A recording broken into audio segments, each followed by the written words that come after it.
Green Lantern number 19, written by Jeff Johns, art by Zyman Kudransky and Arjun Siaf. So, last issue we left off with Sinestro and Simon escaping the dead world, or whatever it's called, and Hal saying, alright, well, what if I kill myself? Will that work? This issue picks up in that same spot with him talking to Tomar Ray, saying, hey, can I kill myself? Is that going to work? And he's like, no. Why would you think that would work? It's literally suicide. And he's like, okay, but I'll will myself back into being alive. And he's like, you're dead. That's not how that works, Hal. I don't know why you think that works like that. So then we cut back to Sinestro, who's holding Simon at Green Lantern gunpoint, basically saying, tell me where I can find the First Lantern, I'm going to blow his brains out. And as they're calling them, Templar Guardians are around, and they're like, hey, here's a basic crash course on who the First Lantern is, because we know you haven't met him yet. So he was Volthoom, and he's very strong, and he did bad things with his abilities. And so Sinestro is like, all right, and who are you guys? And it's like, oh, we're the New Guardians. Not that New Guardians, the other New Guardians. And Bidge is like, hey, why are you trying to shoot Simon? What did he ever do to you? And Simon's like, I may have killed him. And he's like, I'll leave you alone for 1 minute. So at that point, Sinestro just teleports out because he doesn't want to deal with any of that. And we cut over to Korugar, where Arsona is currently taking down some bad guy or something like that. And Sinestro comes up with a wrecking ball construct and just takes out the bad guy. And says like, hey, Arsona, really need to talk to you. Here's the thing. I need Korugar to back me up, because if Korugar's behind me, maybe the Green Lantern Corps will consider listening to me, because right now they really don't want to do that. And Arsona basically is like, you're asking for help. You have never, ever asked for help. You've been too prideful for that. So, all right, I'm willing to give you some leeway here. And he thanks her and says, yeah, we'll save the universe together. But of course, at that point, First Lantern shows up and does his whole, let's look back into your past and see what I can change about it. So he goes back and says, what if you never became a Green Lantern? What if we just went back that far? And we see that he is a police officer of some sort, and he's rallying his people that they're all going to fight against the Anti-Monitor and make it so they're not going to be conquered as a planet. And turns out he has a romance with Arsona. Which, yeah, I think that's pretty clear.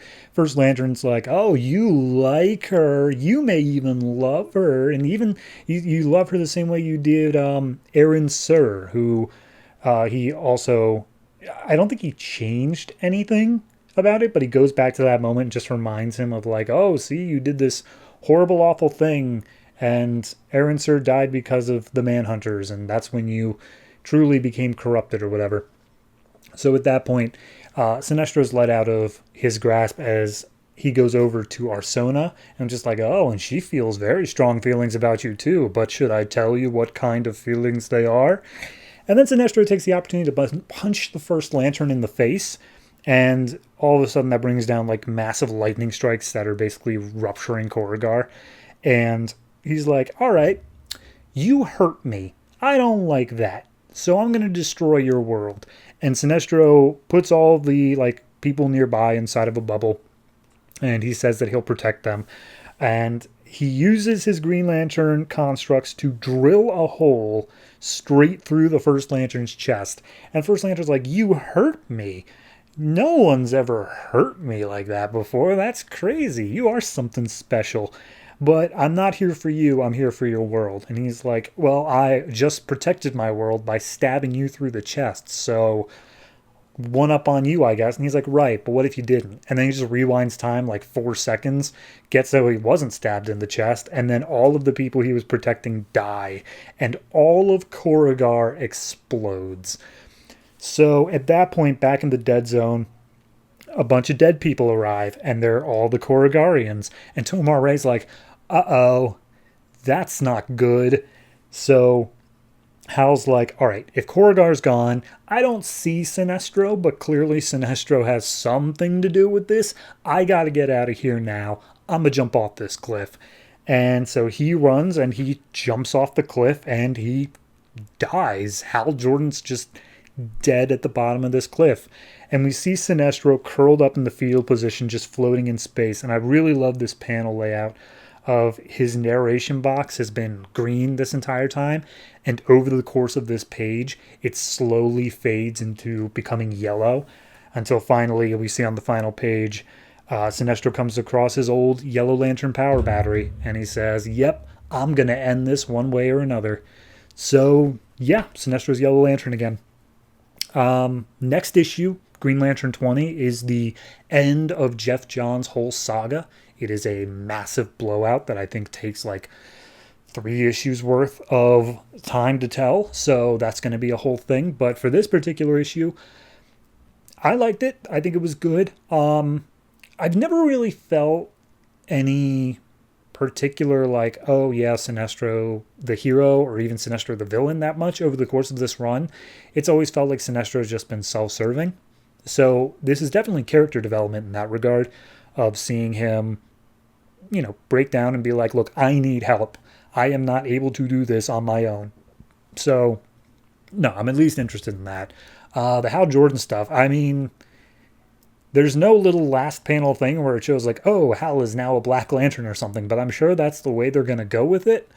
It just seems like he's dead, though, at the end of this. I don't know. It seems like the final page cliffhanger should have been both of them rather than just Sinestro's thing, but hey, whatever, it worked. Overall, I'll give this issue I'll give it an 8.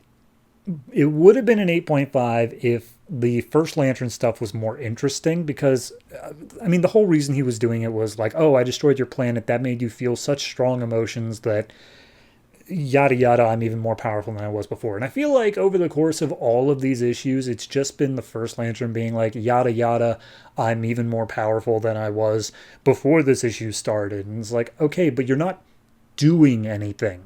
You're doing the exact same, let's rewind time and mess with stuff to make you freak out a little bit.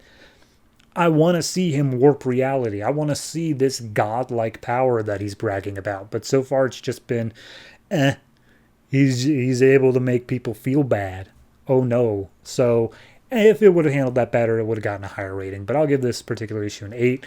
And I look forward to seeing how the entire Jeff Johns saga is going to wrap up next issue.